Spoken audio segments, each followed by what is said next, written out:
لله الذي هدانا لهذا وما كنا لنهتدي لولا أن هدانا الله أشهد أن لا إله إلا الله وأشهد أن محمد رسول الله صلى الله عليه وسلم.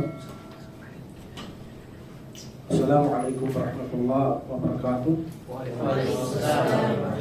Alhamdulillah, magpapatuloy natin ang Aqidah Wasatiyah.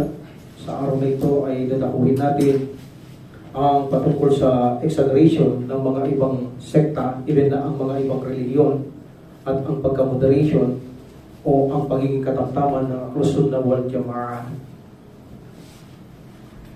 Ila imtalil hadihil ahadith alladhi yukhriju fiha Rasulullah sallallahu alaihi wasallam an rabbihi bima yukhriju bihi fa innal firqata najiyah al-sunnati wal jama'ah yu'minuna bidhalik kama yu'minuna bima akhrajallahu bihi fi kitabihi min ghairi takhrifi wala ta'til wa min ghairi takyif wala tamthil. So dito sabi ng author, ang mga katulad pa ng mga hadith na pinangaral ng sugo ng Allah subhanahu wa ta'ala patungkol sa kanyang Panginoon, ang Allah subhanahu wa ta'ala sa anumang mga ipinaalam. Katotohanan, ang firqatun najiyah, aliliwanag ko mamaya at sa firqatun najiyah, ang the people of Ahlus Sunnah wal Jama'ah, naniniwala sila kung ano ang inihayag ng Propeta Muhammad sallallahu alaihi wasallam tungkol sa kanyang Panginoon, Allah subhanahu wa ta'ala, na kung saan ito'y pinaalam ng Allah subhanahu wa ta'ala sa kanyang aklat. Walang ta'rif, walang ta'kid, walang takyib, walang tamthil. Ito ang importante kapag nagawa niyo ito sa aklat ng Allah subhanahu wa ta'ala. Subhanallah. Ta'til, takyib, tamthil, and ta'rif. Ta'rif, meaning yung sinisira mo ang kahulugan ng revelasyon ng Allah subhanahu wa ta'ala. Pinaksara natin ito, no need to repeat. Okay? Ta'til means pagtakwil. Ganyan. And takyif saying how. Anong klaseng mata ng Allah? Anong klaseng mukha ng Allah? That is say takyif. Yan ay bidaa kapag tinatanong yan. And also tamthil, ang paghahalin tulad ng Allah subhanahu wa ta'ala sa kanyang mga likha. Ang Ahlus Sunnah wal Jama'ah, hindi niya ginagawa yan. Ang sabi dito ng author, at ang pagkakatulad ng mga hadith, meaning lahat ng hadith na katulad nito, na kung saan pinaalam ng Prophet sallallahu alaihi wasallam mula sa kanyang Panginoon Allah subhanahu wa ta'ala, anumang katulad nito ay paninindigan natin na ito ay tatanggapin natin bilang katibayan o hatol sa ating pananampalatayang Islam. Mamaya, magdakuan natin yung mga katulad ng mga hadith na ito na binabanggit dito. Okay? Ang patungkol naman sa firqatan najiyah, ang firqa sila yung tinutukoy ng mga taifa, the group, pangkat, the firqatan. And the najiyah, sila yung mga saved sa mga innovation, mga ligtas sa mga bid'a, ligtas sa mundong ito, ligtas sa impyernong apoy. Meaning, firqatan najiyah, sila yung mga grupong ligtas sa bid'a, ligtas sa mundong ito, at ligtas sa kabilang buhay. That is the Ahlus Sunnah wal Jama'ah according to the author. Ang sino mang manghawak sa Quran at Sunnah ng Prophet sallallahu alaihi wasallam at sinusunod ang mga sahaba at nagtitipon according to Sunnah o Quran ng Allah subhanahu wa ta'ala, they are the same sect. 73 sect, all of them are hellfire except the one, the Ahlus Sunnah wal Jama'ah. Sila'y naniniwala sa anumang impormasyon na pinaabot ng Prophet sallallahu alaihi wasallam mula sa Allah subhanahu wa ta'ala na ipinaalam niya sa kanyang aklat. Alhamdulillah, ang Quran, mutawatir tayo, wala tayong pagtatalunan kapag Quran, this is a evidence. Automatic, hindi na natin kailangan siyasatin, basta ito ay laman ng Quran. Ang Sunnah, mayroon tayong dalawang bagay na hinahanap na kailangan ito ay mag-meet. Kapag hindi nag-meet, hindi ito uubra bilang ebidensya. Ganon kasi ng Sunnah. Unang-una, ito ay authentic na hadith. Meaning, authentic na galing kay Prophet Muhammad sallallahu alaihi wasallam, especially this ay mursal hadith, galing mismo sa salita ng Propeta Muhammad sallallahu alaihi wasallam. At pangalawa, ito ay hindi kontra sa Quran. So kapag kumontra sa Quran, hindi ang galing kay Prophet Muhammad sallallahu alaihi wasallam. Hindi ko pwedeng kumontra ang sunna sa banal na Quran. That's why kailangan ito ay authentic at hindi kumokontra sa Quran at ito ay mapapanaligan bilang alituntunin o batas sa pananampalatayang Islam. Okay? Dakuhan natin ang status ng mga sunna, Ahlus Sunnah wal Jama'ah, nang ipapantay natin o ipaparis natin sa iba't ibang sekta. Kailangan makilala yung sekta sa loob ng pananampalatayang Islam, yung mga sikat na sikat. Baga sa mga artista de Hollywood, kailangan kilala nyo sila. Sila ang sumisira sa tamang akida ng pananampalatayang Islam. And also, kailangan din kilala natin ang mga hindi mananampalataya, especially Ahlul Kitab, the Nasara and the Yahud. Kailangan kilala din natin kung ano ang kanilang extremism sa ginawa nila sa pananampalataya. Tandaan natin ang mga extremism, ito ang mga pagpapabaya o paniniwalang itinataas nila ang mga bagay na paniniwala o mga batas. O ang iba naman ay masyado nilang ibinababa, nawawala sa pagkabalanse. Ang Islam ay relihiyong balanse. Kapag hindi ka nakabalanse, meaning gumagawa ka ng pagkakamali. Either nagbawas, nagdagdag, nawala ka sa balanse, ang mga ganito ay nawawala sa tamang tuwid na patnupay. Kailangan palaging balanse ka sa pananampalatayang Islam. Hindi pwedeng magbawas, hindi pwedeng magdagdag sa ating mga paniniwala at batas sa pananampalatayang Islam. Unahin natin ang sinabi ng author, balhum wasatu fi farqil ummati kama annal ummati hiyal wasati fil umami. Sabi niya, ito magkagayon pa man, nananatiling balanse ang posisyon natin, Ahlus Sunnah wal Jama'ah, sa iba't ibang sekta ng ummang ito. Ganon din sa umma na kung saan nawala sa balanse sa posisyon ng mga ibang nasyon. Okay, dalawa itatapikin natin. Una, ang pagkabalanse ng Ahlus Sunnah wal Jama'ah laban sa mga iba't ibang uri ng sekta sa loob ng ummang ito. At of course, ganoon din sa umma ng nawala din sa balanse ang umma ng ibang nasyon, meaning ang Ahlul Kitab. Unahin natin ang Ahlul Kitab, tingnan natin kung paano sila nagmalabis at nagpabaya sa tunay na relihiyon. Nawala sila sa pagkabalanse. Unahin natin ang mga Hudyo. Ang mga Hudyo, ginawa nilang si Allah subhanahu wa ta'ala na hindi perfecto. Because, like for example, ang Allah subhanahu wa ta'ala, naniniwala sila na hindi alam ng Allah subhanahu wa ta'ala ang revelasyon kung tama o mali kapag binigay niya. Malalaman niya lamang tama o mali ang revelasyon pag kanyang inihayag na, kapag nalaman niya mali, papalitan niya. That's why may abrogated ang Quran. Anila. So ginawa nilang hindi perfecto ang Allah subhanahu wa ta'ala katulad ng mga nilikha. So meaning, masyado siya nag-exaggerate, nagmalabis kay Allah subhanahu wa ta'ala. Also, ang mga Nasara ay nagmalabis din kay Allah subhanahu wa ta'ala. Ginawa nila ang Allah subhanahu wa ta'ala na katulad lamang ng nilikha. That's why sumamba sila sa mga nilikha na itinulad nila o inihambing nila kay Allah o ito mismo ang Allah subhanahu wa ta'ala ang kanilang mga sinasamba na nilikha ng Allah subhanahu wa ta'ala. Ganun pa man, ang mga Hudyo, hindi sila naniniwala sa mga propeta. Hindi sila naniniwala sa mga propeta. Masyado nilang ibinaba naman, hindi na exaggerate. Masyadong pinabayaan. Hindi nila pinaniniwalaan ang mga propeta like Isa alayhi salam, hindi sila naniniwala kay Isa alayhi salam. Lahat ng propeta itinatakbo nila, even ng Prophet Muhammad alayhi salam, marami sa kanilang panggap, ayaw nilang tanggapin ang Propeta Muhammad sallallahu alaihi wasallam. Nowadays, ang mga Hudyo hindi naniniwala sa mga propeta. Nowadays, sa panahon natin, hindi sila naniniwala. But ang mga Christian, Nasara, nagmalabis sila ng gusto. Sapagkat kung itinuring ng mga Hudyo na ang propeta ay hindi sila naniniwala sa propeta, ang mga Kristiyano, ang propeta ginagawa nilang Diyos. Like Isa alayhi salam, masyado nilang iniangat, masyado nawala sa pagkabalanse, nagmalabis silang masyado, ginawa nilang Diyos ang isang propeta tulad ni Isa alayhi salam. In this case, ang mga Muslim o Ahlus Sunnah wal Jama'ah, nagsabalanse lamang tayo. Pinaniniwalaan natin ang Allah subhanahu wa ta'ala ang perfecto siya at wala siyang katulad sa mga lilikha niya. So napakasimple, napakaganda ng Ahlus Sunnah wal Jama'ah. Kung naniniwala sila na hindi perfecto ang Allah subhanahu wa ta'ala, tayo naniniwala tayo perfecto ang Allah subhanahu wa ta'ala, hindi maaari magkamali kailanman ng Allah subhanahu wa ta'ala.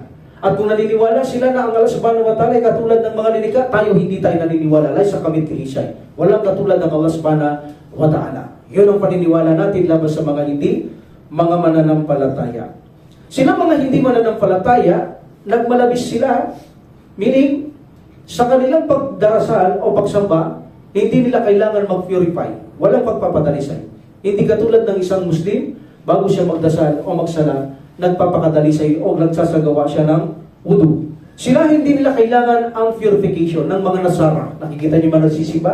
Hindi yan nag-wudu, hindi nagpapakadalisay. Diyan pula kung naliligo sila, pero wala silang intention na magpakadalisay dahil magsisimba sila. No, magpapakadalisay sila o magpapabango o maliligo para sa mga tao. Yun ang totoo, para sabihin mabango sila, maganda sila, makakakit sila, hindi para yun sa reliyon, bilang pakitang tao. Hindi katulad ng Muslim, kapag sinagdasal, kailangan niya may purification. Wala siyang najis. Ang mga Hudyo, sobra naman sila. Sila kapag mayroong najis ang kanilang mga, halimbawa, nabigyan najis ang kanilang damit, guguntingin nila. Hindi nila uhugasin yun. Guguntingin nila ang damit na yun, puputulin nila para kailan pa man hindi na magkaroon ng najis. Ganon sila. Hindi katulad ng ako sa Wal Jamaah, huhugasan natin yun. Hindi natin guguntingin, huhugasan natin hanggang sa mawala yung najis. At tayo sumasamba na mayroong purification. Meaning nasa balanse, nasa gitna tayo ng Hudyo at Kristiyano. Ang Hudyo, nagmalabis. Kapag may najis, guguntingin niya.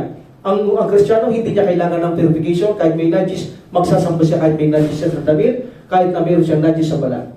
Ang mga Hudyo, hindi sila lumalapit sa mga asawa nila kapag mayroong regla. Because turing nila dahil ang regla ay najis, pati ang asawa nila najis. Ang kanilang gagamitan, kutsara, tinidor, plato, etc., hindi nila gagamitin dahil nananajis. Ang Islam hindi, ang Muslim hindi. Bakit? Ang Muslim kapag may regla kanyang asawa, niyayakap niya, hinahalikan niya, kasama niya kumakain. So meaning, nakikita niyo ang kahibaan ng tunay na reliyon sa mga taong nagpabaya at nagpamalabis sa kanilang mga relihiyon. No? Sa pagkain naman, makikita niyo ang Nasara, lahat ng haram halal sa kanila. Diba? Pakita mo kumakain ng aso, kumakain ng buhaya, kumakain ng snake, kung ano-anong mga haram. Sa kanila, halal yan. So sa Islam, hindi. Yun ay pinagbawal ng Allah subhanahu wa ta'ala, sa kanila hindi nila tinupad. Nag-exaggerate sila, pero tayo, tinutupad natin na ang haram ay haram at ang halal ay halal. Pagdating naman sa mga Hudyo, ang mga walang baak na mga kuko ay haram sa kanila dahil sa kanilang pagmamalabis. Pinarusahan sila ng Allah subhanahu wa ta'ala, hindi alam sa kanila ang mga walang baak na mga kuko tulad ng bibig. Walang baak ng kuko ng bibig, ito ay haram sa kanila. Ito ay bilang parusa lamang sa kanila. So, minagmalabis sila, ginawa nila, kinain pa rin nila yan, hindi nila sinunod ng Allah subhanahu wa ta'ala. Dahil dating halal, ginawang haram dahil sa pagmamalabis nila, so, pinagpatuloy nila ang kanilang katigasan. Hindi sila sumunod sa mga utos ng Allah subhanahu wa ta'ala. In kisas, pagdating sa mga batas ng pagpaghihiganti, obligado sa mga Hudyo, obligado sa mga Hudyo ang kisas. Sa kanila ay obligado ang kisas. Samantalang sa mga Kristiyano, uso ang pagpaparaya. Okay lang yun, okay lang yun. Pabayaan mo na yun, pabayaan mo na yun. Wala, kahit takyapin, wala, okay lang yun. Minsan nagdidimanda, minsan makukulong, pero sa kanila walang kisas na stone to death. Walang kamatayan, bagkus tinatanggal nila ang mayroon sila dati tapos tatanggalin. So, hindi nila alam ang kanilang batas kung saan sila pupunta, ipagpapabaya o pagmamalabis. So, sa mga Hudyo, walang obligado. Sa mga Nasara, pagpaparaya, pagpapatawad. Pero ang Islam o ang mga Muslim, sila ay may tatlong choice. Either na ito ay kisas na, kung ito ay paghiganting kamatayan, pag gusto ng pamilya, kamatayan. Ngunit kapag gusto ng pamilya ay bayad lamang, blood money, walang kaya kamatayan at mayroong pagpapatawad. So meaning na doon tayo sa kanila. Sa kanila, obligado sa Hudyo, sa Nasara pagpapatawad. Tayo na sa gitna. Pwedeng magpatawad, pwedeng magkisas ng kamatayan o humingi ng blood money. May choice. Sa kanila, wala. Sa mga Hudyo. Sa Nasara, wala. Wala silang pakialam sa bagay na yan. Ang layo ng gabay ng mga hindi mananampalataya pagdating sa pagkabalanse sa pananampalatayang Islam. Pahum wasatun fi babi sifatillahi subhanahu wa ta'ala bayna al-ta'til wa jahmiyah bayna ta'til wa jahmiya wa ang tamthil musyabbah. Okay? Itong mga taong ito, sabi ng the author, ang pagkabalanse patungkol sa mga katangian ng Allah subhanahu wa ta'ala, ang balwalhati, ang dakila sa pagitan ng mga taong ta'til. Ang mga taong ta'til, they are the Jahmiya. Yan na. They are second Islam, Jahmiya. Ta'til, yung pagtakwil. Itinatakwil nila ang katangian ng Allah subhanahu wa ta'ala. Dahil nasa attributes sa ito, topic of the attributes, according to the author. And the people of Tamthil mean tinutulad nila. Iginagaya nila ang katangian ng Allah subhanahu wa ta'ala sa mga nilikha. They are the mushabbiha. Okay. The people of Ta'til, Jahmiya, and the Tamthil, mushabbiha, the Jahmiya, inire-reject nila ang anumang katangian ng Allah subhanahu wa ta'ala. Inire-reject nila. Hindi sila naniniwala may katangian ng Allah subhanahu wa ta'ala. Mayroon siyang mata, mayroon siyang paningin, mayroon siyang pandingig, mayroon siyang kamay, mayroon siyang paa. Itinatakwil nila ang mga yan. They say only metaphorical. Hindi yan totoo. Walang ganyan ng Allah dahil kapag mayroon siyang paningin, mukha, sinabi niya sa Quran, sinabi niya sa Sunnah ng Prophet sallallahu alaihi wasallam, ito ay katulad lang ng kanyang lilikha. That's why walang katangian ng Allah. So meaning, nire-reject nila ang Quran at ang Sunnah ng Prophet sallallahu alaihi wasallam at kung paano ito pinaliwanag ng Prophet sallallahu alaihi wasallam na mayroon siyang paningin mismo. Makikita niyo ang Allah, sabi niya sa paraiso, kung paano niya nakikita ang kabilugan ng buwan na yan. Meaning, that is a metaphoric. Ipinaliliwanag niya by way of vision, nakikita mo ang buwan na yan, sabi niya, nakikita niyo ba ang buwan sa kabilugan ng gabi? Ng napakaliwalas ng panahon? Yes, sabi nila Rasulullah, ganun nyo rin makikita ang Allah. Maybe sa metaphoric ko ba yun? Napakalinaw na makikita nyo rin ang inyong Panginoon. Sabi niya, kung gaano niya nakita ang buwan. Meaning, hindi naman ganun sa buwan. Kung gaano niya nakita kaliwanag ang buwan, ganun yung makikita ng Allah subhanahu wa ta'ala. That's why, hindi sila naniniwala dyan na mayroong paningin ng Allah, pandinig ng Allah. Wala. That is only metaphoric. Itinatakbil nila ang katangian ng Allah subhanahu wa ta'ala. Damunta sila na kung saan dinideny nila ang attributes ng Allah subhanahu wa ta'ala, ngunit naniniwala sila sa pangalan. Yung kanila, wala, dinideny lahat yun. Either pangalan, either attributes, wala sa kanila. But ito, itinatakwil nila ang mga pangalan na may attributes, ang attributes wala, ang pangalan lang ang pinaniniwalaan. Pwede ba yun? Mga pangalan ng walang aksyon? Hindi uubra ang pangalan ng Allah subhanahu wa ta'ala ng walang aksyon.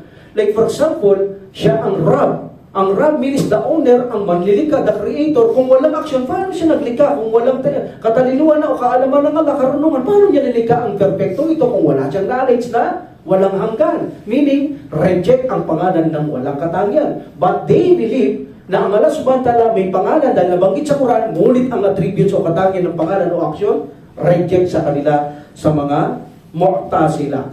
So, subhanallah, ito ang mga taong ito, itinatakwil nila ang attributes ng Allah subhanahu wa ta'ala.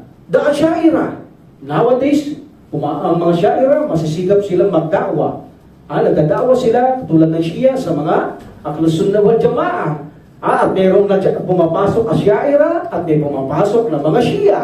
Because hindi sila nag-aaral pagdating sa mga ganito, hindi nila kilala kung sino ang mga ito na mga sekta sa loob ng Islam. Itong mga Ash'ariyah, naniniwala din sila sa pangalan ng Allah subhanahu wa ta'ala. Ngunit, naniniwala lang sila sa 7 attributes ng Allah. Can you imagine? Ang daming pangalan ng Allah subhanahu wa ta'ala, tapos 7 attributes lang ang pinaniniwalaan nila kay Allah subhanahu wa ta'ala. We know as Ahlus Sunnah wal Jama'ah, lahat ng pangalan ng Allah subhanahu wa ta'ala ay mayroong aksyon. Pero hindi lahat ng attributes ng Allah ay pangalan niya. Diba? Napag-aralan yan. Lahat ng pangalan ng Allah subhanahu wa ta'ala may action o attributes. Diba? Kapag ito ay hindi mawawala o ugnay sa kanya, hindi hiwalay, pangalan na may katangian. Ngunit kung ito ay hindi general, specific lamang katangian, hindi niya pangalan yan, kundi ito ay katangian lamang ng subhanahu wa ta'ala. All names to Allah subhanahu wa ta'ala, pinaniniwala ng Ash'ariyah, but 7 only attributes lang ang pinaniniwala. Then re-reject na nila at ang mga attributes ng Allah subhanahu wa ta'ala. So, ang mga Muslim, Ahlus Sunnah wal Jama'ah, naniniwala sila sa lahat ng pangalan at katangian ng Allah subhanahu wa ta'ala. Kung binanggit ng Allah subhanahu wa ta'ala na mayroon siyang mukha, mayroon siyang paningin, mayroon siyang kamay, mayroon siyang paa, mayroon siyang pandinig, so lahat ng ito ay pinaniniwalaan natin. Pinaniniwalaan natin ang lahat ng mga ito at ang lahat ng itong katangian na subhanahu wa ta'ala ay agree tayo na ito'y katangian niya at anumang pangalan niya na binanggit niya na sa kanyang pangalan, Al-Aziz, Al-Rahman, Al-Ghafur, lahat pinaniniwalaan natin, pati ang mga aksyon ng mga pangalan, pinaniniwalaan natin. Nasa gitna tayo.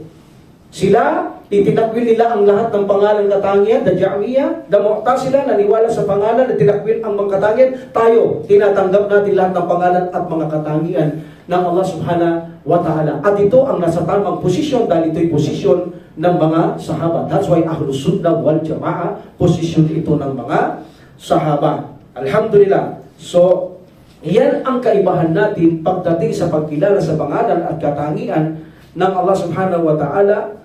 Sila ay lumilihis, itinatakwil nila ang pangalan katangian ng subhanahu at ang iba naman pangalan lang ang tinatanggap. Ngunit ang mga aksyon o katangian ng mga pangalan ito ay hindi tinatanggap ng mga taong Jahmiyah and the Mu'tazila. Alhamdulillah. And the Ash'ariyah also, naniniwala sila sa pangalan, pero itinatakwil nila ang mga attributes, only 7 attributes lamang ang kanilang mga tinatanggap. Okay? Alhamdulillah. So tayong mga Ahlus Sunnah wal Jama'ah, tayo ay balance. Naniniwala tayo sa lahat ng pangalan ng subhanahu wa ta'ala at lahat ng kanyang pangalan. Ito ay may katangian o aksyon ang lahat ng pangalan ng Allah subhanahu wa ta'ala. Okay? So that's why tayong mga Ahlus Sunnah wal Jama'ah, hindi tayo nagtataktil. Taktil means nagtatakwil. And also tamthil. Tamthil. Okay? Ang mga iba kasi gumagawa ito ng tamthil.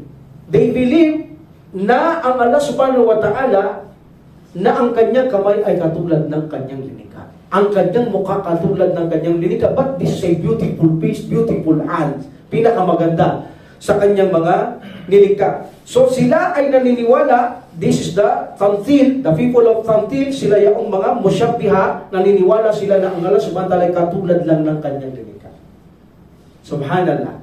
Tayo, hindi tayo naniniwala. Yes, may paningin ng Allah, may pandinig, hindi kaya katulad ng linika. May pangalan, katangian, at mayroon siyang mga ganyang katangian, naniniwala tayo. But laysa kamithlihi shay'un. Walam yakul lahu kufuwan ahad. Sabi ng Allah subhanahu wa ta'ala, paano mo siya itutulad? Kung sinabi niya walang may tutulad sa kanya, wala siyang katulad, paano mo siya itutulad sa linika? That's why, ang Ahlus Sunnah wal Jama'ah, siya ay balansi sa paniniwalang mayroong pangalan sa batala at lahat ng pangalan may aksyon o katangian at lahat ng katangian niya ay hindi katulad ng kanyang mga linika because there is a dalil, laysa kamithlihi shay'un. Sa kanya, ang Allah subhanahu wa ta'ala, wala tayong maitutulad, sabi ng Allah subhanahu wa ta'ala.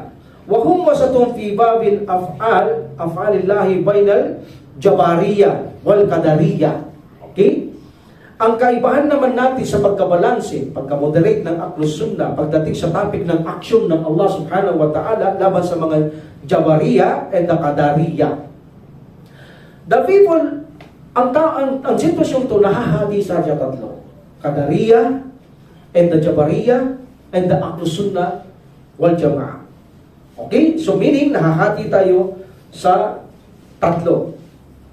Ang una, ang mga tao na kung saan ang Allah subhanahu wa ta'ala, sinasabi nila, like for example, masyado silang nagmalabis at pinanindigan nila na kung saan idinenay nila na ang tao ay walang kalayaang pumili ng tama at mali.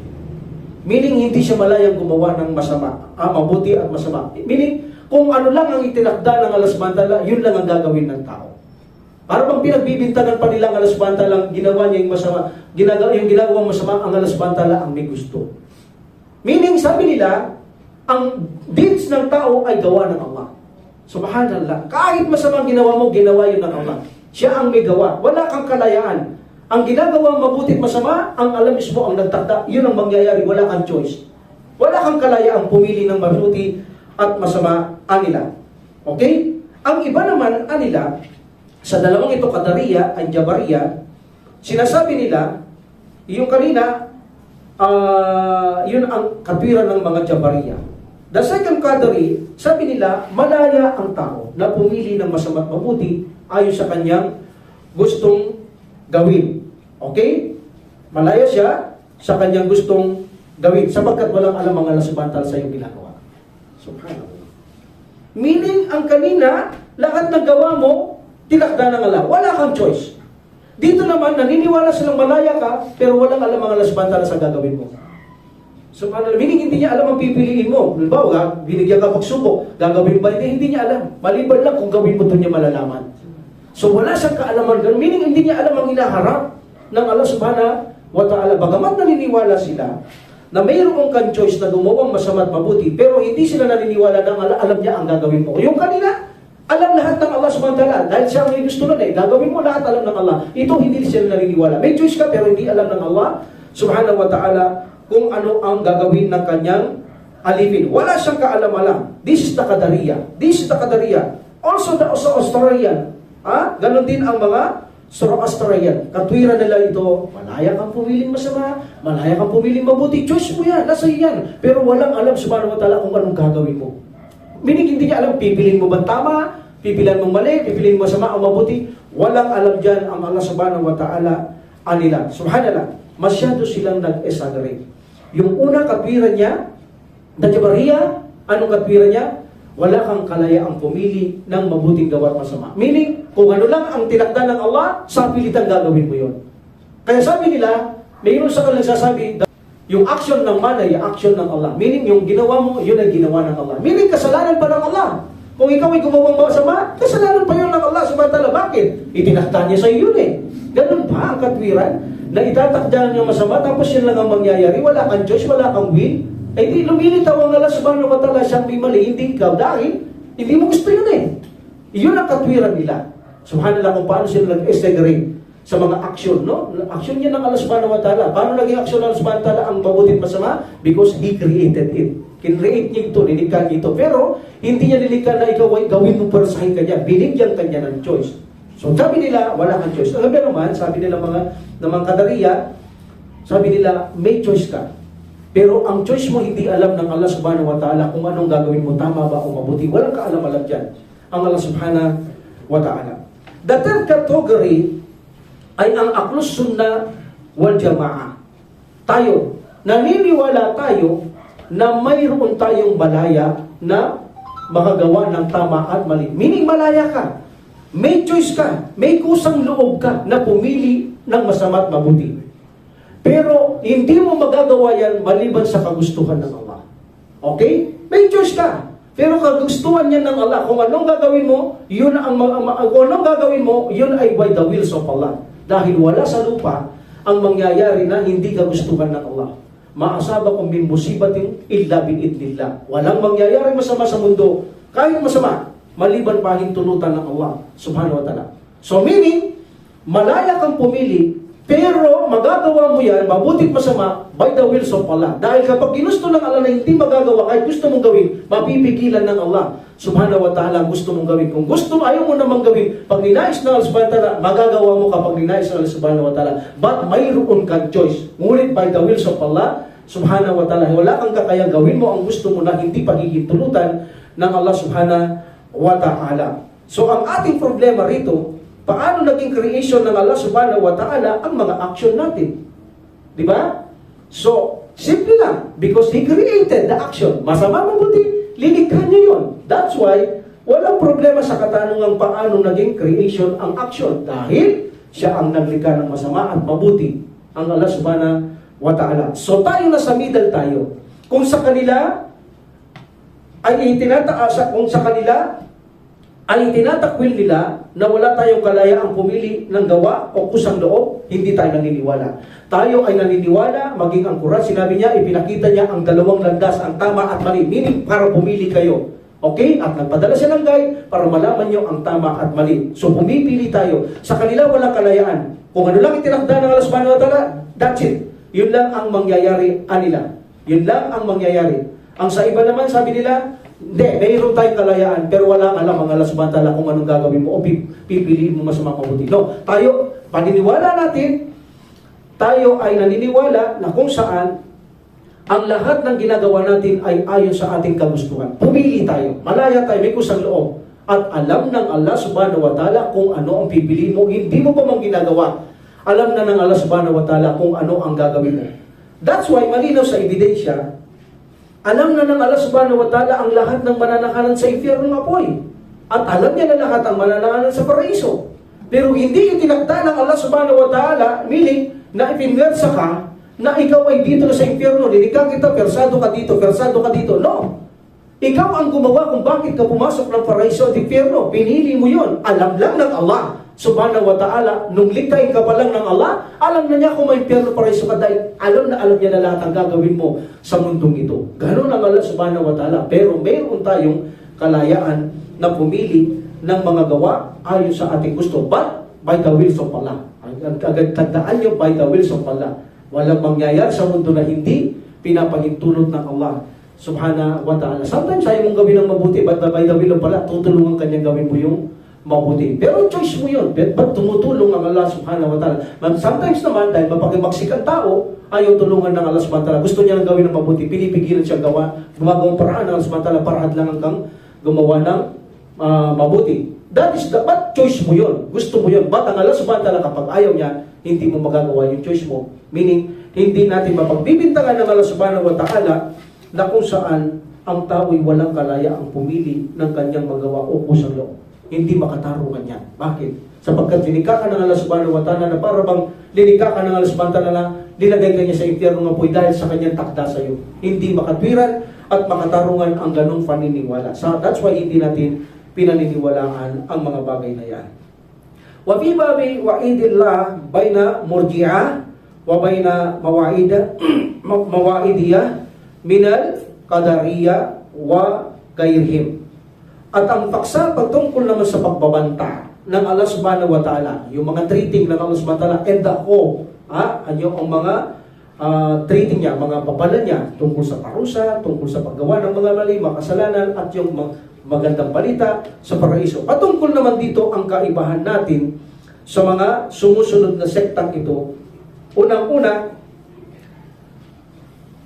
sabihin natin na ang mga gawa ay hindi bahagi ng pananampalataya. Hindi sila naniniwala na ang aksyon ay kasama sa iman. Wala silang pakialam doon. Ang kanila lamang paniniwala, ang saying of the tongue and saying of the heart. Meaning, kung ikaw ay nag-asyado la ilaha illallah, ay lala, wa asyado na Muhammad Rasulullah, by way of tongue and saying of the heart, that's it. Muslim ka na. Perfecto kang Muslim. Kahit gumawa ka pa ng maraming mga major sin, gawin mo na lahat ang mga malalaking kasalanan. Ikaw pa rin ay perfectong Muslim. Paano magbabago to? Anong mapapala ng taong to? Sa kanila, walang kwenta ang aksyon sa iman. Ang iman saying of the tongue, saying of the heart. Gumawa ka namang major sin, walang problema. Perfect kang Muslim. Kahit itulad mo sa laging ibada, nagsasalaw, umiwas ng mabuti, masamang gawa, magkatulad lang kayo. Kanila magkatulad lang kayo. Laging ibada, gumagawang masama, magkatulad lang kayo. Dahil ang aksyon sa kanila, wala silang pakialam sa aksyon. Ganun ang katwiran ng mga sinabi nating mga sect na ito. Sino sila? Ang mga sektang ito, like the Murji'ah, the Wadiyah, the Qadariyah. Ang isa sa kanila ay naniniwala na walang alam ang dito ang aksyon sa iman. The other say, mas malala, puso na lang. Wala nang saying. Kapag naniniwala ka sa Allah at sa Prophet sallallahu alaihi wasallam, kahit hindi ka magsala, kahit hindi ka magayuno, kahit gumawa ka ng lahat ng krimen, makiyapid ka, mangalunya ka, perfecto kang Muslim.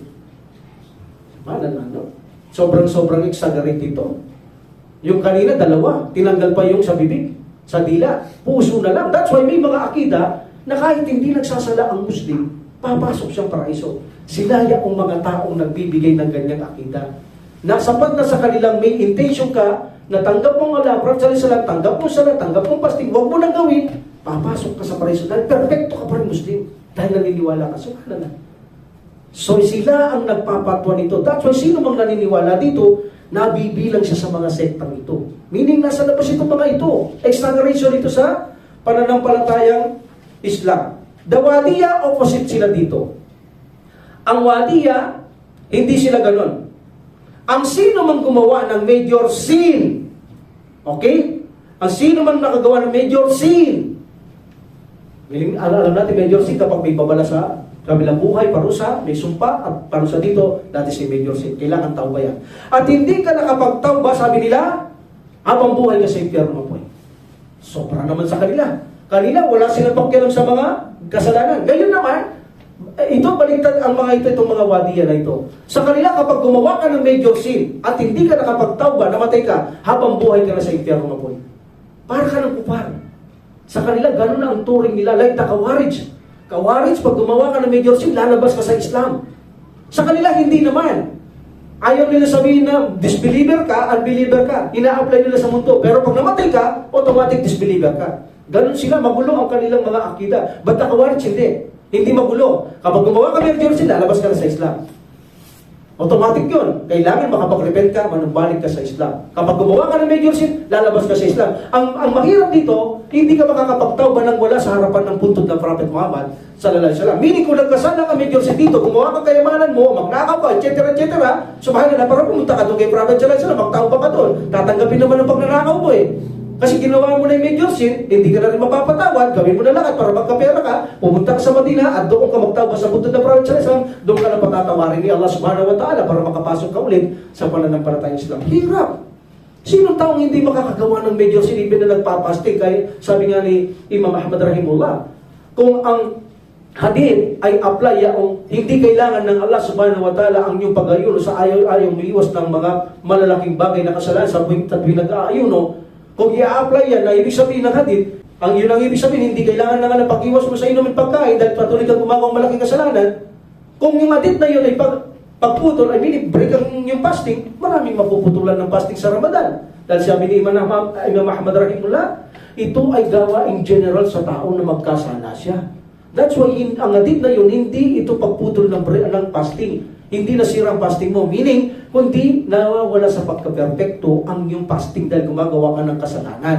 Kasi ang gawain general, kapag general, automatic hindi kayang iwasan ng tao. Like the major sin, hindi kayang iwasan ng tao except na hindi pagkaraniwang tao. Like the prophets, the messenger, hindi pagkaraniwang tao yan, kaya nilang iwasan yan. But tayong pagkaraniwan, hindi natin kayang iwasan yan. That's why, kung ang akida mo ay gumawa ka ng major sin at lumabas ka sa Islam, subhanallah. Paano ka ngayon kung nasa Madina ka pa magtatauba, nandito ka sa Pilipinas? So, kailangan mong magnakaw, kailangan mong pumatay ng tao. Of course, mapapatawad naman doon yan. Pag napunta ko, ang problema, kung hindi ako makapunta doon, so mapipilitan ako magpasok ng bangko, mapipilitan ako pumasok ng bahay ng mayaman, o pumatay ng mga tao mayaman, o makintap ng bata, magparansang, gagawin ko yun para makapagtauba ako doon. Yun ang idudulot ngayon ng yung mga extremism na katuruan.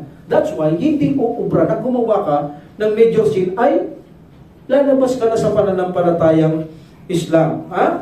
Damukta sila like that, and the Kawarij, ganyan din ang kanila. Kawarij, mas malala. Kapag nakagawa ka ng kasalanan, major sin, labas ka. Mabuti pa ito mga to eh. Kapag gumawa ka major sin, huwag natin sabihin na disbeliever, huwag natin sabihin believer.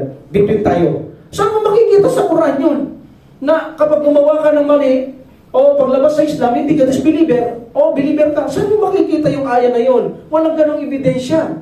Diba? So, meaning, hindi po pwede yun. Okay? So, sabi pa nga nila, mas nasa safety tayo ng mga katwiran. Kapag sinabi natin gumawa ng major sin, hindi siya disbeliever, hindi siya believer. O ano siya? Sabi nila, mas safety tayo dyan. Nasa pagitan sila doon. Anong pagitan nun? Disbeliever and believer. Wala yun eh. So that's why hindi pa. Pero pagkamatay, automatic sabi nila, impyerno ka bang buhay. Like the Mu'tazila and the Khawarij. So bilang Ahlus Sunnah wal Jama'ah, hindi natin pinaniniwalaan yun. Ang paniniwala natin sa major sin, kapag nagkasala tayo, marami sa Quran, ya ayyuhalladhina amanu tubu ila Allah tawbatan nasuha. Manumbalik kayo kay Allah nang may matapat na pagsisisi. Di ba? Tatanggapin nyo ng Allah subhanahu wa ta'ala kapag ito'y tawbatan nasuha.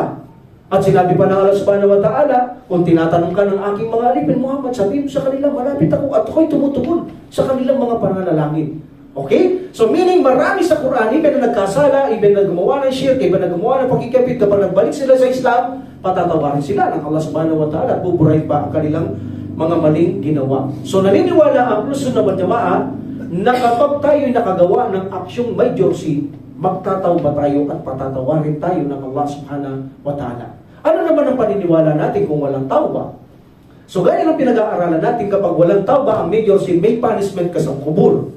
May parusa sa kubur. Lahat ng namamatay dahil nagpapaiwating ang mga sinabi ng Prophet sallallahu alaihi wasallam, nakita niya kaluluwa na pinaparusahan sa kubur ay ang mga gumawa ng major sin. So kung ikikisas mo ito, ay kikiyas mo ito, there's a possibility lahat ng major sin, mayroong parusa sa libingan ng walang tawba na namatay siya dito. At ito, kung ito'y lagi sapat na bilang kabayaran ng kanyang parusa, pag-araw ng paghukom, wala na siyang kasalanan dahil nagbayad na siya. Kung hindi naman, paparusahan pa ng Allah subhanahu wa ta'ala hanggang ito ay sa impyerno mapoy. Pero hindi tayo naniniwalang lumabas siya sa Islam.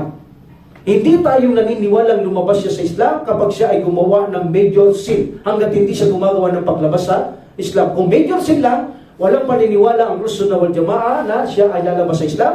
Kung nanaisin ng Allah subhanahu wa ta'ala, paparusahan niya at ilalabas niya. Kung hindi naman nanaisin ng subhanahu wa ta'ala, hindi niya napaparusaan dahil kinaabagan niya, kinalundan niya, at timano ipapasok niya sa paraiso kahit hindi siya nakapagtawba sa gawaing major sin.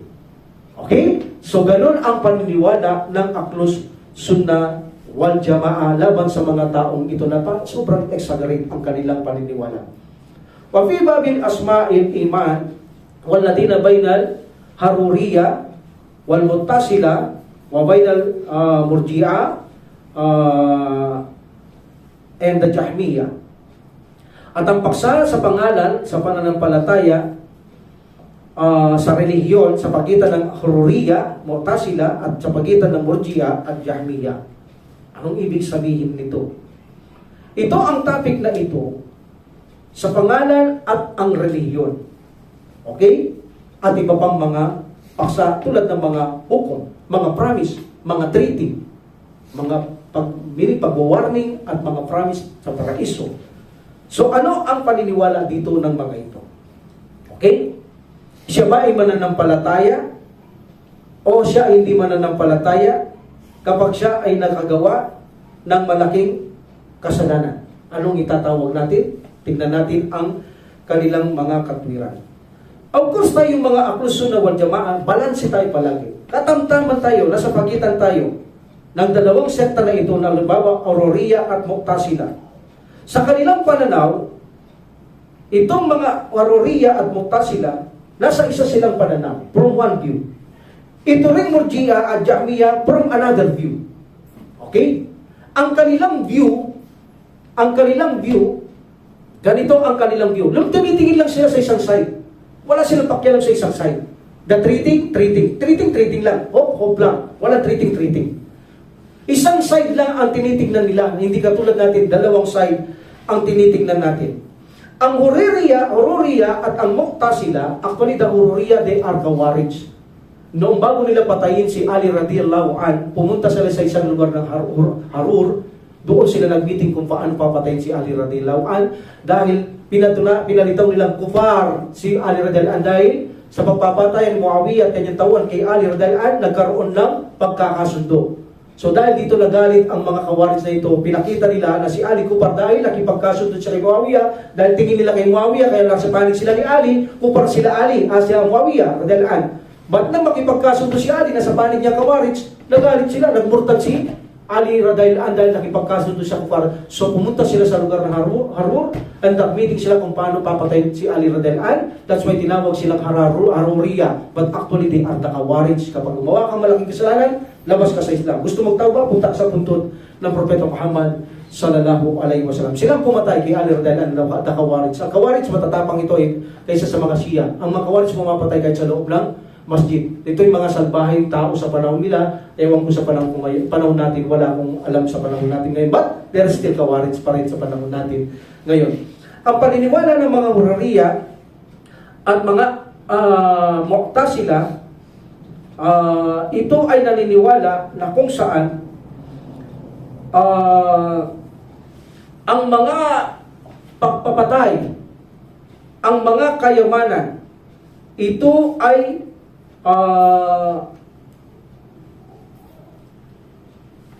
halal sa kanila na patayin at kunin ang kanilang kayamanan. Tulad ni Ali radhiyallahu anhu. Allowed sa kanilang patayin si Ali. Dahil siya ay nakipagkasundo kay Muawiyah, naging murtad siya. Ito Khawarij, sila yung nagbibigay ng mga interpretasyon sa Quran. Kapag binasa nila sila, wala silang pakialam sa mga naunang sabak kahit alam nila sa bumagsak, anong ibig sabihin niyan, wala silang pakialam. Sa kanila, i-interpret nila sa kanilang gusto. Ito ang mga Khawarij. So sa kanila, kapag napatunayan nila sa gusto nila na ito ay si Ali, halimbawa tumalikod, halal sa kanila ang dugo, meaning halal siyang patayin at halal siyang kunin ang kanyang mga kayamanan. This is the Mu'tazila, no? The Mu'tazila. Okay, the Hururiyya and the Al-Hururiyya, meaning the Khawarij and the Mu'tazila.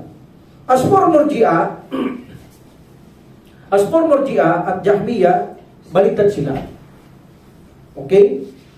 Sinasabi nila, kahit na magnakaw ang mga tao, magsina, kahit anong gawin nila, pumatay pa ng tao, uminom pa ng alak, kahit mag-highway robbery pa sila, ikaw pa rin ay perfect Muslim. Tinignan lang nila ang side na kung saan yung hope. Hindi nila tinignan yung treat, yung parusa sa mga ito, anong kahilat na lang ito, hindi nila tinignan. Okay? Ang tinignan nila dito, yung hope. Meaning, yung habag lang ng Allah ang kailangan kunin. Wala doon. Mag-ibada ka na mag-ibada para makuha ang mga habag ng sabatala. Wala yun. Yung mga kasalanan yun, wala yan. Tinitreat lang nila yan, yung mga kasalanan yan, sa mga kupar. Sa kanila yung mga aya, hindi sa Muslim. So, tinignan nila dahil tinitreat nila ang mga parusa, ang mga babala, sa kupar daw lahat yun, meaning wala sa Islam, wala sa mga Muslim, so ay nahanap lang nila ang abang ng Allah. Kahit gawin mo lahat ng kasalanan, hindi apply yung mga aya sa inyo, apply yun sa mga kupar. Subhanallah. Yung isa naman, ang tinitingnan niya, yung puro kasalanan. Hindi niya tinitingnan yung hope kay Allah subhanahu wa ta'ala. That's why pag nagkasala ka, sasabihin lagad ng Mu'tazila, Haruriyya, ikaw ay disbeliever. Nagkasala ka eh.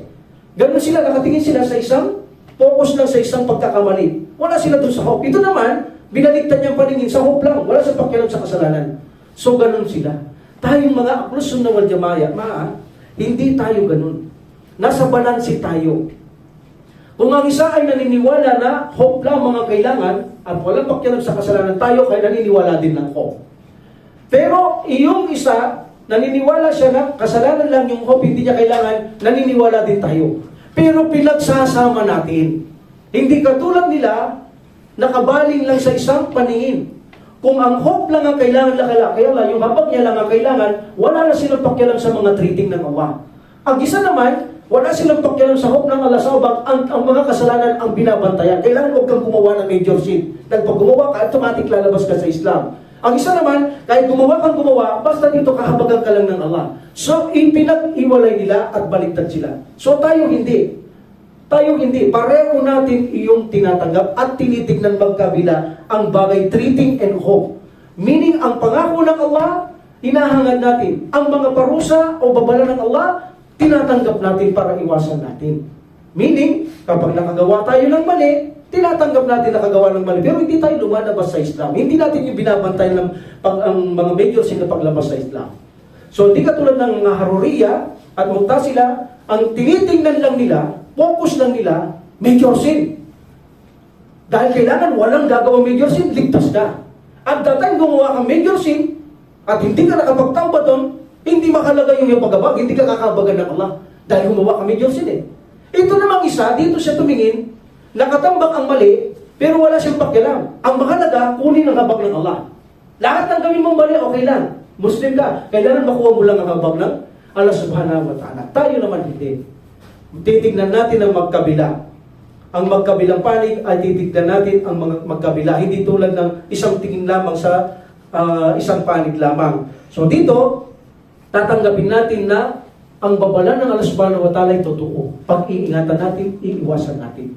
At ang habang ng Allah subhanahu wa ta'ala ay totoo at kailangan makamit natin. Combine tayo. Okay? Hindi katulad ng sila, isa lang ang kanilang mga tinatanggap. So tayo ay combine tayo. So ganoon ang paniniwala natin pagdating sa treating and hope ng Allah subhanahu wa ta'ala. Pinaniniwalaan natin kung saan sa ating pananampalataya na tayo ay naniniwala sa Allah na mayroon siyang pangako, mayroon siyang inilaan sa mga gagawa ng mabuti, sa mga magtatagumpay. Yan ay hope natin. Yan ay asam-asam natin kay Allah subhanahu wa ta'ala para makapasok doon, makamit natin yung habang. Dahil wala makakapasok sa paraiso, maliban sa habag ng subhanahu wa ta'ala. And then titingin din tayo dito. Yung mga masasamang gawa, yung mga treating may parusa, tanatanggap natin, iiwasan natin, pag-iingatan natin. Tanggap natin pareho yung dalawang treat and hope ng Allah subhanahu, hope natin kay Allah subhanahu wa ta'ala. Alhamdulillah. So yun ang posisyon natin bilang Ahlus Sunnah wal Jama'ah laban sa mga taong ito. And the last, this is the last, wabi ashabi Rasulullah sallallahu alaihi wasallam bainal Rafida wal Khawarij. Patungkol sa mga sahaba ng Propeta Muhammad sallallahu alaihi wasallam, ang kaibahan ng Ahlus Sunnah wal Jama'ah sa mga Rafida. Rafida, they are the Shia now. Rafida, tinawag silang Rafida dahil yung apo ni Hussein. As para sa inyo, may anak si Hussein na Ali din. Ali din ang anak ni Hussein. So ang kanyang anak ni Ali na ito, na anak ni Said bin Ali ibn Hussein. So lolo niya si Hussein, anak ni Ali radhiyallahu an, apo ni Prophet Muhammad sallallahu alaihi wasallam. Noong kasing tanungin ito ng mga Rafida, kaya tinawag itong Rafida. This is the story. Actually, this is the Shia. Tinawag itong Rafida, meaning tinanggihan. Ito kasi tinanong nila si Said ibn Ali ibn Hussein. Tinanong siya kung anong paniniwala niya kay Umar at Abu Bakar radhiyallahu anhu. Dahil tinuturing ng mga Shia na kufar yung mga yan.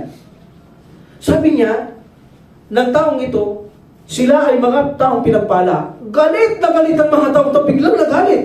Nang sabihin niya, mga taong ito'y pinagpala bilang pinuno, pinagpala sila. Sila'y kasamaan ng aking lolo na si Prophet sallallahu alaihi wasallam, sila'y matuwid na tao. Magmula nung tinakwil nila, ito si Said ibn Ali ibn Hussein, na kung saan apo ni Hussein, apo ni Prophet sallallahu alaihi wasallam, si Hussein, si Said apo rin ni Hussein. Itinakwil nila ito. That's why the reason tinawag mula noon itong mga Shia ng Rafida. Tinakwil nila ang apo ni Hussein, na kung saan kinikilalang kasama sa Ahlul Bait sana, ngunit itinakwil nila ito. That's why they call Rafida. Okay? Rafida. Subhanallah. So yan ang dahilan kung bakit tinawag itong mga Rafida. Okay? The Rawafid, if you make a plural, that is a Rawafid. To ang mga taong ito, naniniwala sila, naniniwala sila lahat ng sahaba ay mga kufar. Yan ang turing nila sa mga sahaba. Alam niyo ba si Ali? Isa sa imam na hindi namamatay. Turing nila kay Ali, hindi kailanman nagkakamali. Siya'y katangian ng Allah subhanahu wa ta'ala. At ang mga imam nila kapag nagdesisyon, kailangan masunod dahil sila'y katangian ng Allah subhanahu wa ta'ala.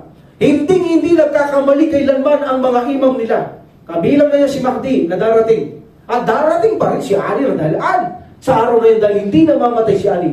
Kapag namatay si Ali, mamamatay si Allah subhanahu wa ta'ala. Dahil katangian ng Allah ang lahat ng imam ng mga Shia. So turing nila kay Ali, isa siyang banal na tao. That's why nung panahon ni Ali, pinasunog niya ito Mga followers sa Baisim, pinasunog niya yun dahil tinuturi siyang divine, tinuturi siyang katangian ng Allah subhanahu wa ta'ala.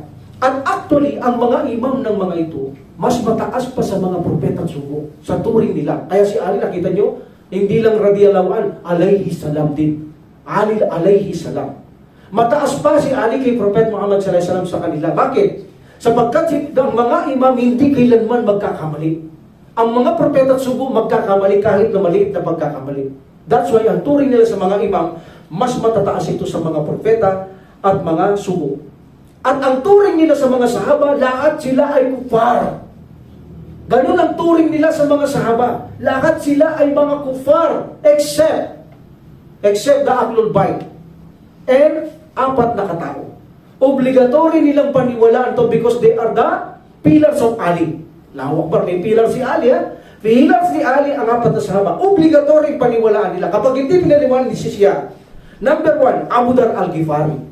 Isang sahabang kailangan paniwalaan dahil daw ipinakita ni Uthman na ito ay kinasuklaman ni Uthman, pinatira sa isang lugar na walang kasama hanggang sa namatay. Itinuring na ito ay hindi pinakitungan ni Uthman, itong kufar na si Uthman.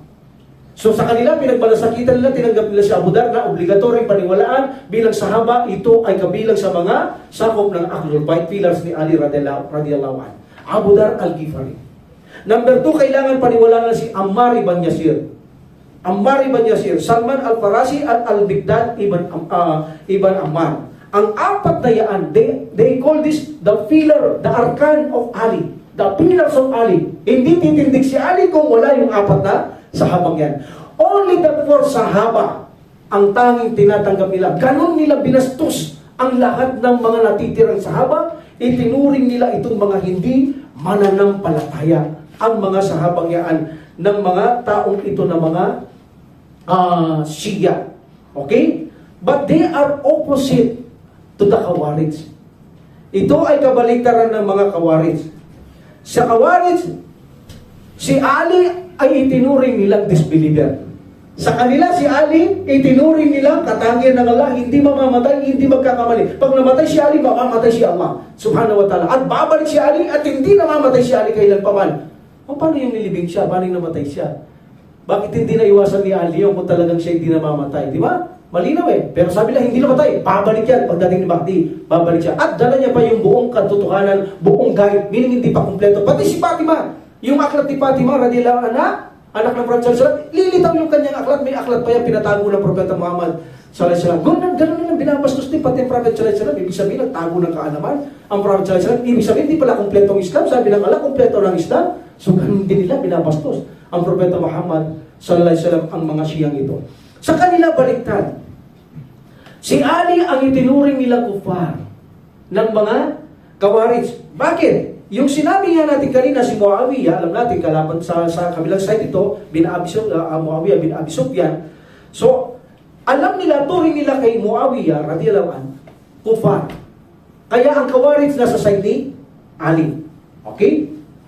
So, marami nang namamatay sa kamag-anak ng Khawarij. Hindi pa Khawarij dito to eh. Tumaluyo pa lang itong Khawarij ng Aruriya until finally Khawarij, nung magbitig sila. Tagasunod sila ni Ali radiyallahu. Marami na namamatay sa kanila. Kaya nung malaman nila na si Ali makikipag-peace treaty na kay Muawiyah, bakit ginawa nila yon? Dahil napagtanto nila na kung hindi sila titigil at magkasundo, mauubos ang mga Muslim. Kapag naubos ang mga Muslim, mananagot sila kay Allah subhanahu wa ta'ala. Sino pa ang magpapalaganap ng Islam kapag naubos sila? Yung matitira, yung mga taong mga masasama lang. Kaya napagkasunduan, itigil para baka maubos sila. So nung malaman nito ng mga Khawarij, sabi nila, kadami na namin namatay sa side mo, ya Ali. Pagkatapos ituturing mo lang na ganyan ang usapan na itabla ang lahat, paano kami makakaganti? Doon sila nag-meeting sa Haruriya ngayon. Dahil pumayag si Ali talagang magkasundo ng mga Muslim dahil maubos. Dito nila ipinakita na si Ali radhiyallahu na siya ay kufar sapagkat nakipagkasundo siya kay Muawiyah na turing nilang kufar din si Muawiyah. That's why murtad si Ali. That's why patayin natin si Ali. Itinuring naman nila ngayon si Ali na siya ay hindi mananampalataya. Subhanallah. So baliktad sila sa mga Shia. Ang mga Shia, nag-exaggerate sila sa mga Ahlul Bait na at ang kanilang mga allies ng mga Ahlul Bait na sobra-sobra at naglabis-labis. Subhanallah. No, itinuring nila na kung saan kapantay ng Allah subhanahu wa ta'ala, almost ang kanilang mga imam. Subhanallah. Ang Ahlus Sunnah wal Jama'ah, nasa posisyon tayo na kung saan tinatanggap natin lahat ang Ahlul Bait. Pag sinabing Ahlul Bait, this is the family of our beloved Prophet Muhammad sallallahu alaihi wasallam. Yung kanyang may tahanan, may bahay, mga apo, Ali, lahat ng kanyang mga nasasakupan sa pamilya niya. That is Ahlul Bait. Tayong mga Ahlus Sunnah wal Jama'ah, wala tayong itinatakwil. Iginagalang pa natin sila. Ngunit ang paggalang natin sa kanila, hindi tayo nagmamalabis. Kung paano lamang sila, ganun lamang natin sila iginagalang. Kung anong karapatan nila, dahil sila'y pamilya ng Prophet sallallahu alaihi wasallam, ibinibigay natin ang karapatan nila. Tanggap natin ang Ahlul Bait. Pero hindi natin itinatakwil ang mga sahaba.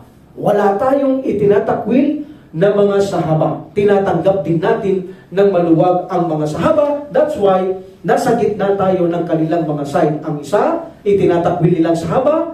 Ang tinatanggap nila si Ali na siya ay kapantay ng Allah o katangi ng Allah. Dito ang isa, itinakwil nila si Ali, ginawa naman siyang murtad o kafir si Ali. Pero tayo, tinatanggap natin ang Ahlul Bait, tinatanggap natin ang mga sahaba, wala tayong itinatakwil sa kanila at ibinibigay natin ang kanilang karapatan, iginagalang natin. That's why kung nagsalita tayo, radiyallahu an. Nagduduwa tayo sa kanila, sa Allah subhanahu wa ta'ala na si Allah subhanahu wa ta'ala ay kalugdan nila. Binibigay natin ang karapatan. Even ang asawa ng Prophet radiyallahu anha at inirespeto, iginagalang sa ating puso at dila ang pamilya ng Prophet sallallahu alaihi wasallam. Ganon ang Ahlus Sunnah wal Jamaa. Balansing-balanse tayo sa mga sahaba at Ahlus Sunnah Ahlul Bait. Tanggap natin na maluwag sa atin. Wala tayong itinatakwil na kahit sino sa kanila. So ito ang naging topic natin sa araw na ito, ang patungkol sa exaggeration at pagpapabaya. Ang depekto nito kapag nagpabaya, exaggeration ang isang tao sa kanyang pananampalataya, siya ay mabibigo, maniligaw. Even na sa mga rulings, wala tayo sa rulings nasa katangian pangalan ng Subhanahu wa Ta'ala. Even na mga rulings, pagka-exaggeration ka sa Islam, mahihirapan ka sa Islam, hindi ka magtatagal, magsasawa ka, tatalikod ka, o kaya naman mga bidang gagawin mo because of exaggeration, mahihirapan ka, at ang mga resulta ay mga pagkaligaw. Yan ang mga rulings kapag binabago mo na masyado nagmamalabis o nagpapabaya ka sa rulings. Ngunit wala tayo sa rulings. Subhanakallahumma wa bihamdika, asyhadu an la ilaha illa anta, astaghfiruka wa atubu ilaik. Assalamualaikum warahmatullahi wabarakatuh. Allah